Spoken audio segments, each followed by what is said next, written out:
Hey guys, there's a big debate going on right now on TikTok about the depth of your circular saw blade. I'd like to clear a couple things up with you. Now, while it is true that you're going to have a lot more blade making contact, and it's going to make it harder to get off of your line, okay? There's a problem with that.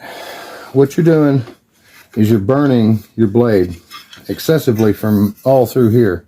There's no reason for it to be in there that deep, and you're overworking the motor of your saw. Now this right here is going to be your proper blade depth. As you can see, these gullets here on the teeth, they're designed to take the wood out of the way so that your blade can turn. This is no different than a chainsaw or any other blade that's designed to remove the chunks out of the way so that the blade can actually turn. Now, it may be true that it's going to be harder to get off track, but also what you're going to do is when you are getting off track, it's going to be harder to get back on track, and you're going to be burning your blade, you're going to be burning your wood.